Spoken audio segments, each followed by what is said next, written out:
Hello, it's my Eurovision 2021 Grand Final preview.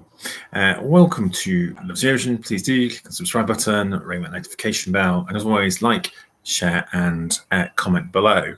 So, very exciting. We've finally reached it, Eurovismus, after 2 years of waiting for Eurovision Grand Final. It is now upon us. Now, some of you may have been immersed in Eurovision from the first national finals back when they started and the national selection started, to the semi-finals that have taken place this week, or you might be coming to it completely fresh and just join in for the final, which takes place this evening. Well, if you haven't been following it, you're in for a real treat with the grand final. There are a set of 26 very high-quality songs, mostly high-quality songs, from a real mix of genres. There's lots of interesting backstories as well. There's a really good show in the offing. I think it really kind of showcases that Eurovision is more than just kind of, just a cheese fest, which some people seem to think it is. It really demonstrates such a wide range of musical genres. And also what's really exciting this year is while there are obviously clearly some favourites, there is no kind of runaway favourite this year, which means it's going to make this evening very exciting indeed, as also as a bit nerve-wracking as well. So in this little preview, I thought I would just look at perhaps some of those favourites as well, a quick look at the running order.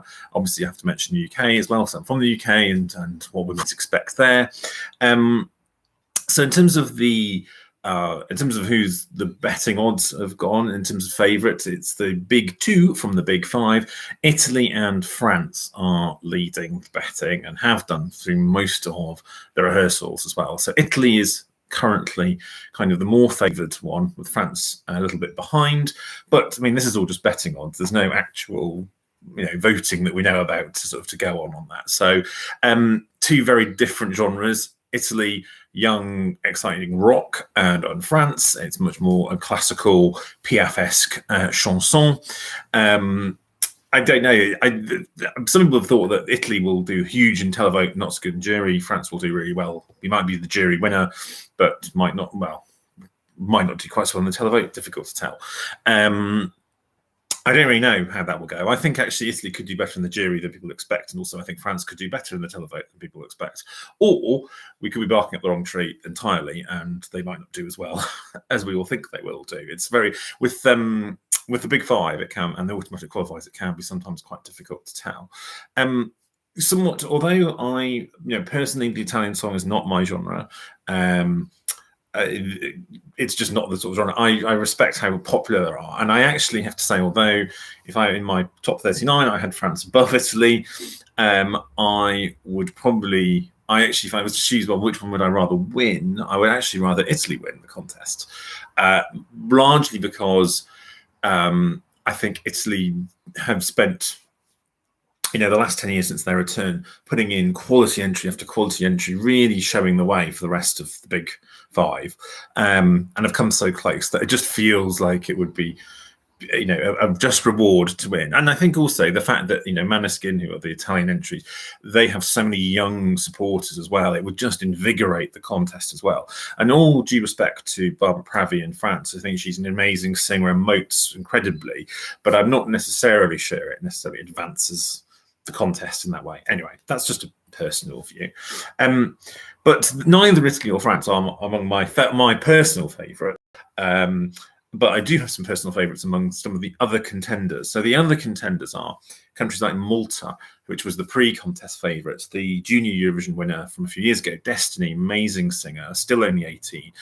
She's got a really great song, very modern sounding song, very sassy, uses her vocals well. It's been given a bit of a duff place in the running order, but I don't think you can rule out Malta, because it could still get a great jury vote, and I think this could get a good televote as well if it's not forgotten from being so early. And if Malta win, that will be just such a wonderful story. Malta have been in the contest for a long time. They are passionate about Eurovision. They've come so close. It would just be great for them to finally win. And also Malta would be quite a nice place to visit if we could all get tickets as well. So that's also a good thing in their favour. We have Switzerland, are also one of the favourites, one of my favourites. Jean's Tears and Tulunier, a really haunting, beautiful song. Very interestingly staged, and I think some people have been very critical of the staging, but I think actually it makes it even more arty and interesting than simply just being a very closed-in ballad. It basically sets it apart both from the Netherlands from a couple of years ago, Duncan Lawrence's song, and also Barbara Pravi from France's song as well. Both kind of both are French language ballads, but To l'Univers has a very different staging to that. So it's in the first half at the 11th place, I think, which is actually quite a good. We had a couple of winners come from that. So while Switzerland has sort of dropped a little bit in the betting, it's gone up and down a bit. It's still in that top 5 of possible ones. So, and it's been again a while since Switzerland has won. 1988 with Celine Dion. So I think that would be a worthy winner. If that's obviously one of my favourite songs. Ukraine have come from not from nowhere, but have suddenly appeared as a possible winner, or certainly possible winner of the televote. They've always been in my top 4. It's an amazing kind of dystopic electro folk rave song. And the performance is just incredible from Goe. Shum is the song. It's been hitting very high in the Spotify viral charts, which goes to show, I think, that it's got a head of steam behind it, and it's got a good place in the running order. I think it could go really big in televote. Jury-wise, I don't know, but it's certainly got a chance to win. And if it did win, that would be Ukraine's 3rd win since they joined the contest in 2004. In the early 2000s. So certainly, which is a pretty good winning rate. And they're the only country still to have that 100% qualification rate. And then we have Iceland. Big favourites from last year before the contest was cancelled. They went viral. They've come back with another song. It's a really fun song. I think it will appeal. I think it's going to get the 12 points from the UK in terms of televote, and may well get it from other countries as well. Sadly, they are not going to be performing it live. One of their members has tested positive for COVID, and in solidarity, the rest of the band are not abandoning them. They are going to be staying in their hotel room, but they did have a second rehearsal that they can use, and that shows most of the video, most of the what they would have been doing. So actually, it shouldn't really make a big difference to people watching. So yeah, don't rule out Iceland at all. And again, it would be their first win, and they've been in this contest quite a while. And that would feel quite nice, especially after the Eurovision movie as well. It just feels that nice connection.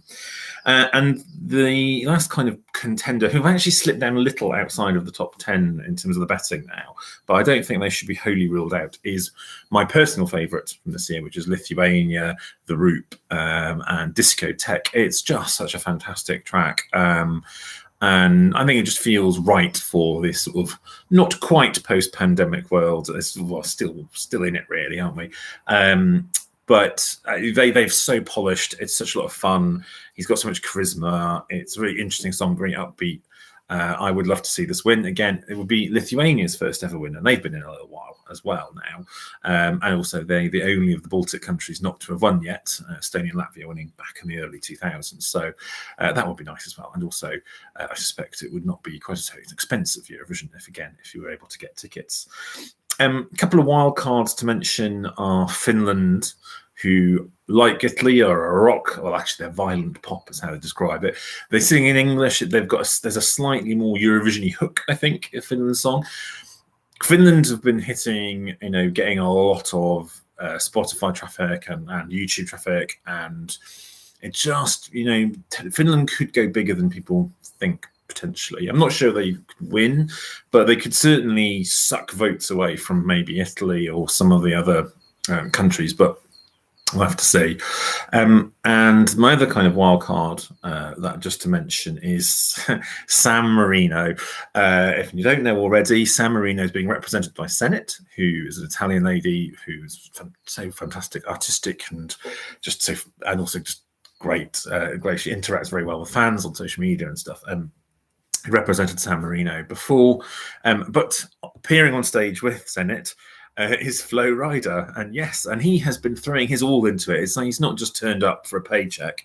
He really adds something to Adrenalina, which is the song. Really going for, he seems to be having an absolute blast, and that really shows. And that closes the show as well. And I just think San Marino could go big in televote. And wouldn't that be fantastic? Little San Marino, tiny San Marino, to get hopefully their best ever placing. I'm not saying that San Marino will actually win. I think that's rather unlikely, but they'll have an awful lot of fun along the way. And so I've sort of alluded to the running order a little bit so far. We have Cyprus opening show, big opener. Poor Albania have been put second again. With them put second in 2019. And we've got two songs that have got red. They've got very red-themed staging. That was a slightly odd. It was an odd one, I thought, but someone has to go into second. We have the UK as a ninth, which is the Razor Blast Terry Wogan slot. And San Marino closing. You've got some of the favourites are kind of interspersed. We've got a couple in the first half. So Switzerland and Iceland go in the 11th and 12th slots, which are both good slots in terms of few past winners, or being the position of past winners. And then we also have France and Italy in the second half, and Ukraine and Lithuania are all in the second half, and all in pretty good spots. Ukraine and Lithuania, Ukraine and France are all in one block, followed by Azerbaijan, which is an interesting run of songs. It might make France stand out, or it might get a bit lost amongst the big songs. I don't know, those big, high tempo, very visually stunning songs, but we'll have to see. I think of all the countries that have probably got the plum placing, I would say Italy has got the plum place in the running order. It's at 24th, which is 2 from the end. I think that could work very well for Italy. But we'll have to wait. Obviously, we'll have to wait and see. Very exciting. And finally, just a word on the UK. Obviously, from the UK, James Newman has been, like a lot of the UK entries, has just been such a fantastic ambassador, a really likable guy. Obviously, he's got a really strong pedigree as a songwriter. I really enjoy Embers. It's a great up-tempo song. Where will it finish? Well, I have to say I'm not that hopeful for a couple of reasons. Just because there's so many standout songs, it's going to be hard to cut through, and it just might not. Is it going to be in enough people's tops to get a televote? I'm not sure it will. We're going to have to hope for some of the jury points coming in, I think, for his respecting his kind of songwriting sort of pedigree. Staging wise, I may say more about this in another video. I have this fear that there was a slight. You look at the quality of the staging from most of the countries now, and I'm afraid the UK looks a little bit tacky and amateurish at times, and you see it through in the run through. And when you're seeing people doing really inventive things with LEDs, you see Portugal, who've been a bit of a surprise to some people, them getting through and are probably going to do really well with the juries. Their staging is really nice and works really well and brings the song to life. And you just think, this is what we could be doing, but we seem to have this addiction to bringing in giant props. Not the only one. Spain has an enormous moon, but yes, we've brought in 2 giant trumpets, and I've got drums and a raised platform, and it just feels a little bit outdated, or a bit sort of, it's a bit twee, and maybe that's how some people in the UK, some people in the UK view Eurovision, but that's not really what it's like anymore. So, yes, I don't think that would necessarily be the reason that the UK would finish last or in the bottom 5, which is, I'm afraid, is quite likely, and no fault of James and for all the efforts he's made. It's just, I think this field is so strong. But yeah, I think I still would like that. The UK still needs to step it up, and it really can do. Whether it wants to or not, that's another matter. So yeah, an exciting evening ahead. I will probably be back in the next day or two with kind of a bit of my thoughts about how it all went as well, and probably sort of slight post-mortem if the UK finishes last again. But yes, do join me then, and I will see you soon. Enjoy the show.